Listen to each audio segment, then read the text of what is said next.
नमस्कार दोस्तों, आपका स्वागत है सीक्रेट ज्ञानी चैनल में। यहाँ हम गवर्नमेंट जॉब्स और गवर्नमेंट एग्जाम्स से रिलेटेड हर एक सवालों का जवाब उस फील्ड के एक्सपर्ट के द्वारा परामर्श के बाद देते हैं। दोस्तों, आज मेरा टॉपिक जो है वो एसएससी, सीपीएसआई और यूपीएसआई में बेहतर कौन है, इस बारे में हम बात करने के लिए आए हुए हैं। मैंने इस बारे में बाकायदा रिसर्च की और हमने कई लोगों से बात की जो कि सीआईएसएफ में ड्यूटी कर रहे हैं या फिर यूपीएसआई में ड्यूटी कर रहे हैं। उसके बाद कुछ बातें जो कंक्लूजन के रूप में निकल कर आई हैं, की पॉइंट्स जिसे हम बोलते हैं, वो मैं आपको 5 मिनट में समझा देता हूँ। दोस्तों, यूपीएसआई का रिजल्ट 12 जून 2022 को आया है। सीपीएसआई का रिजल्ट 15 जून के आसपास 15 जुलाई 2022 को सीपीएसआई का रिजल्ट आपका आया है। तो कुछ भाई जो हैं जो यूपीएसआई में भी सिलेक्टेड हैं और सीपीएसआई में भी सिलेक्टेड हैं, उन भाइयों को चुनने में परेशानी होती है। भाई सीपीयू में अगर आप दिल्ली पुलिस पा गए तो दिल्ली पुलिस और यूपी पुलिस में बहुत ज़्यादा अंतर नहीं है, तो फिर आप आराम से दिल्ली पुलिस कर रहे हो। दिल्ली पुलिस के अलावा और भी जो उसके सब इंस्पेक्टर्स होते हैं, जैसे बीएसएफएसआई हो गया, सीएपीएफएसआई हो गया एंड इसका सीआईएसएफएसआई, सीआरपीएफएसआई, उसमें टोटल 6 एसआई होते हैं।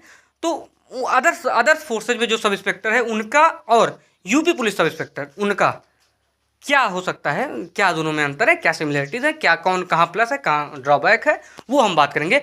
मोस्टली लोग जो सेकंड प्रेफरेंस में रखते हैं वो सीआईएसएफएसआई रखते हैं। अच्छा, सीआईएसएफ का नाम लेते हैं लोगों के मन में सिर्फ 2 चीज़ें होती हैं, या तो हम एयरपोर्ट पर रहेंगे या फिर हम मेट्रो में रहेंगे। तो वो चीज़ें जो है मैं उसके बारे में अब बात करने आया हूँ। हम यहाँ पर सैलरी देखेंगे, हम भत्ते देखेंगे, हम सुविधाएँ देखेंगे, हम कार्यक्षेत्र देखेंगे और हम प्रोन्नति देखेंगे कि भाई प्रमोशंस कहाँ पर ज़्यादा होते हैं। ये आपके सामने जो फोटो दिख रही है, ये हमारे भाई साहब हैं और सीआईएसएफ में सब इंस्पेक्टर के पोस्ट पर ड्यूटी कर रहे हैं। भाई मतलब किसी दिन मैं इनके इनकी इनकी रणनीति भी आप लोगों के लिए लेके आऊँगा कि इन्होंने कैसे एक के बाद एक कई एग्ज़ाम्स को क्वालिफाई किया हुआ है और अब ये यूपीएसआई में भी सिलेक्टेड हैं, बहुत अच्छे नंबरों के साथ सिलेक्टेड हैं। ठीक है दोस्त, वीडियो को शुरू करते हैं। अगर आप नए हैं तो आप चैनल को सब्सक्राइब कर लीजिए, क्योंकि यहाँ गवर्नमेंट जॉब से रिलेटेड हम कुछ न कुछ लाते रहेंगे आपके लिए। दोस्तों, सबसे पहले हम बात करते हैं सैलरी की, क्योंकि जो मेन जिसके लिए आदमी काम करता है मैक्सिमम लोग, वह सैलरी क्या होती है।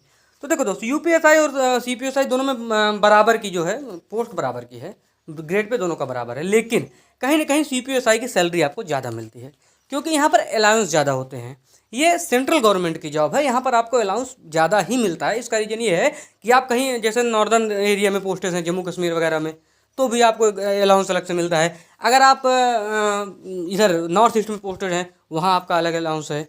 तो कुल मिला जुलाकर सैलरी के मामले में सीपीएसआई या सीएसएफएसआई जो है वो बेटर है। सैलरी वहाँ पे आपको थोड़ी ज़्यादा मिलती है, यहाँ पे सैलरी आपको थोड़ी सी कम मिलती है। ग्रेड पे बराबर होने के बावजूद भी सैलरी वहाँ पर ज़्यादा है, क्योंकि वहाँ पे आपका अलग से अलाउंस बनते हैं और सेंट्रल गवर्नमेंट की जॉब है, तो सैलरी के मामले में वो बेटर होती है। अब दोस्तों बात करते हैं सीआईएसएफ की ड्यूटी की। तो दोस्त, ड्यूटी के मामले में सीआईएसएफ में सिर्फ 2 ही चीज़ आपके दिमाग में आती है, या तो एयरपोर्ट या तो मेट्रो। भाई ये, लेकिन असल में सीआईएसएफ सिर्फ एयरपोर्ट और मेट्रो तक सीमित नहीं है। सीआईएसएफ के पास और भी बहुत सारे काम होते हैं, जैसे ओएनजीसी के प्लांट्स की सिक्योरिटी सीआईएसएफ देती है, एनटीपीसी प्लांट की सिक्योरिटी की सीआईएसएफ देती है, अदर पावर प्लांट जो गवर्नमेंट के होते हैं, जो सेंट्रल गवर्नमेंट के पावर प्लांट्स होते हैं, जो वहाँ पे भी वाइडल एरियाज़ में, वहाँ पर भी आपको ये जो है देती है security CISF. ISRO and DRDO यानी स्पेस प्रोग्राम्स में जो सिक्योरिटी होती है वो हमारी सीआईएसएफ प्रोवाइड कराती है। इसरो और डीआरडीओ के जो भी उपक्रम होते हैं वहाँ पर, एटॉमिक एनर्जी से रिलेटेड जो भी प्लांट्स होते हैं उनमें भी सिक्योरिटी आपकी सीआईएसएफ ही देती है। और जो माइंस होती है नक्सलाइट एरियाज़ में, वहाँ भी सिक्योरिटी के लिए आपको सीआईएसएफ को ही लगाया जाता है। कहीं कहीं इंटरनल सिक्योरिटी के मैटर में भी सीआईएसएफ को लगाया जाता है, वो अलग अदर सिक्योरिटी फोर्सेस के साथ मिलकर ऑपरेशन करती है। तो ये दोस्तों इतना विराट कार्य क्षेत्र है सीआईएसएफ का, सिर्फ एयरपोर्ट और मेट्रो तक सीमित नहीं है। हाँ, एयरपोर्ट मेट्रो पर भी होती है, बट उसके अलावा इन सारी जगहों पर भी आपकी ड्यूटी सीआईएसएफ में लगती है। आगे दोस्तों हम फैसिलिटीज़ की बात करते हैं। फैसिलिटीज़ क्या क्या मिलती है, सीआईएसएफ में क्या मिलता है, यूपीएससी। देखो दोस्तों, सबसे पहले कि सीआईएसएफ सेंट्रल गवर्नमेंट की जॉब है, तो फैसिलिटीज़ आपको ज़्यादा ही मिलेंगी। रहना, खाना, पानी, मेडिकल। देखो दोस्तों, यहाँ पे जो फैसिलिटीज़ होती हैं सीआईएसएफ के लिए, वो वहाँ के मैनेजमेंट द्वारा प्रोवाइड कराई जाए। जैसे आप डीआरडीओ के प्लांट में है तो डीआरडीओ का मैनेजमेंट प्रोवाइड कराएगा। अगर आप एनटीपीसी के प्लांट पे हैं तो एनटीपीसी का मैनेजमेंट आपको प्रोवाइड कराएगा। और वहाँ पे अक्सर क्वार्टर्स अच्छे होते हैं, बिजली पानी अच्छी होती है, क्योंकि अगर भाई आप पावर प्लांट में हो, अगर आप किसी पावर प्लांट के सिक्योरिटी में लगे हुए हो, तो वहाँ पर 24 आवर आपको बिजली मिलेगी। तो बिजली, पानी और माहौल, ये रहने के लिए क्वार्टर्स बहुत अच्छे होते हैं, एनटीपीसी क्वार्टर बहुत अच्छे होते हैं। तो रहने खाने के लिए जो सिचुएशन जो होती है, जो फैसिलिटी होती है, वो आपको सीआईएसएफ में अच्छी देखने को मिलती है, क्योंकि वो मैनेजमेंट द्वारा प्रोवाइड कराई जाती है। उसके अलावा आप मेडिकल जो फैसिलिटीज़ होती हैं वो सेंट्रल गवर्नमेंट द्वारा मेडिकल क्लेम मिलता है और सेंट्रल गवर्नमेंट द्वारा मेडिकल क्लेम अच्छे से मिल जाता है। आपको अलग से कोई मेडिकल इंश्योरेंस लेने की आवश्यकता नहीं पड़ती है अगर आप CISF की जॉब में हो, क्योंकि उसके लिए आपको क्लेम आसानी से मिल जाता है। अब आते हैं हम UPSI में। तो रहना खाना पानी, ये दोस्तों आप थाने पे रहते हैं और वहाँ के क्वार्टर्स कहते हैं वो आप जानते हैं। कोई आउटर थाना होता है तो वहाँ पे बिजली पानी की भी उतनी अच्छी सुविधा नहीं होती है। तो रहना एक तरीके से मान सकते हैं UPSI में आपको UPSI में आपको विषम परिस्थितियों के साथ समझौता करना पड़ता है और आपको रहना पड़ता है, ये होता है दोस्त। लेकिन रही बात मेडिकल का, तो मेडिकल स्टेट गवर्नमेंट की बात है और शायद टाइम से कभी कभी मेडिकल क्लेम मिल भी नहीं पाता है। कहीं ना कहीं सेंट्रल गवर्नमेंट से तो आप वीक ही रहेंगे यहाँ पर मेडिकल फैसिलिटीज़ को लेकर। तो ये एक ड्रॉबैक है स्टेट गवर्नमेंट में। आगे हम बात करते हैं प्रमोशंस की। UPSI में जो प्रमोशन होता है वो आपका पहला प्रमोशन हो जाएगा 7 साल में या 8 साल में, लेकिन CISF में जो आपको पहला प्रमोशन मिलेगा वो आपको 12 साल में मिलता है। तो ये एक दिक्कत है कि अच्छा, अदर सिक्योरिटी फोर्सेज जो होते हैं CPSI के थ्रू, वहाँ पे आपको हो सकता है प्रमोशन पहले मिल जाए, क्योंकि वो प्रमोशनल कोर्स होते हैं वो आप कर लेते हो। जैसे BSFSI का हो गया तो वहाँ पे आप प्रमोशनल कोर्स अगर कर लेते हो तो आपको जल्दी मिल जाती है प्रमोशन। आप वहाँ पे जल्दी इंस्पेक्टर रैंक पर प्रमोट हो जाते हो। लेकिन यहाँ UPSI में आपको 7 साल 8 साल में पहला प्रमोशन मिलेगा। और CISF कहीं ना कहीं प्रमोशन के मामले में UPSI से भी थोड़ा सा डाउन है और वहाँ पे प्रमोशन आपको लेट मिलता है। उसका एक रीज़न ये है ना कि CISF में SI रैंक पर ही भर्तियाँ बहुत ज़्यादा होती हैं, तो ये एक उसका रीज़न है CISF का, जो कि प्रमोशन वहाँ पे लेट होता है। UPSI में प्रमोशन जल्दी होता है। आगे दोस्त कार्य क्षेत्र पर आते हैं। तो कार्य क्षेत्र जो होता है ना, कार्य क्षेत्र के मामले में UPSI जो होगा, UPSI में आपका कार्य क्षेत्र आप देख सकते हैं सिर्फ आप उत्तर प्रदेश में है।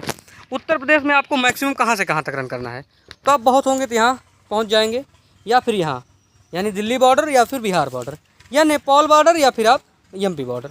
मतलब कुल मिला जुला के यहीं पे इतने इलाके में आपको रहना है अगर आप UPSI में हो तो। लेकिन अगर आप कहीं सेंट्रल गवर्नमेंट के सब इंस्पेक्टर की जॉब में हो तो आप अपना कार्य क्षेत्र इस पूरे मैप में कहीं भी मान सकते हैं। आपको कहीं भी लगाया जा सकता है, जैसे आपको यहाँ लगा दिया जाएगा, आपको यहाँ लगा दिया जा सकता है, यहाँ लगा दिया जाएगा, जम्मू एंड कश्मीर लगा दिया जाएगा, नॉर्थ ईस्ट का पूरा बेल्ट लगा दिया जा सकता है, यहाँ के पावर प्लांट्स पे आपको लगा दिया जाता है, या फिर तमिलनाडु में भी पावर प्लांट्स में आपको लगाया जा सकता है। तो अगर आप CISF हैं तो पूरा भारत भ्रमण आपको फ्री में करने को मिलेगा। यानी आप UPSI में हैं और आपका घर UP में है तो आप अपने घर में कहीं भी 4 से 6 घंटे के बीच पहुँच सकते हैं। लेकिन अगर आप CISF में हैं तो फिर आपको अपने घर आने के लिए कभी कभी ऐसा होता है कि 2 दिन 3 दिन का समय आने में ही लग जाता है। तो ऐसी सिचुएशन में आपको घर पे कोई काम पड़ा हुआ है तो आपको लंबी छुट्टी लेनी पड़ती है और इस हिसाब से आप हर मौके पर वहाँ पहुँच नहीं सकते हैं। आप UPSI में हो तो ड्यूटी पर रहकर भी कुछ काम अपने निपटा सकते हैं, जबकि CISF में ये आपके लिए पॉसिबल नहीं होता है कि आप ड्यूटी पर रहकर कुछ काम निपटा लें। तो ये एक ड्रॉबैक है कि हाँ, आप घर से इतने दूर होते हैं कि कभी कभी आप चाह कर भी नहीं पहुँच पाते घर। यहाँ आपका कार्य क्षेत्र आपका बहुत बड़ा होता है। और रही बात पावर की, पावर आपके प्लांट तक ही सीमित होते हैं। कहाँ जितनी दूर आपका इलाका है, जिस प्लांट में आप हो CISF में, उसी प्लांट तक आपके अधिकार होगा। जबकि स्टेट पुलिस है, उसका लॉ एंड ऑर्डर बहुत ज़्यादा होता है।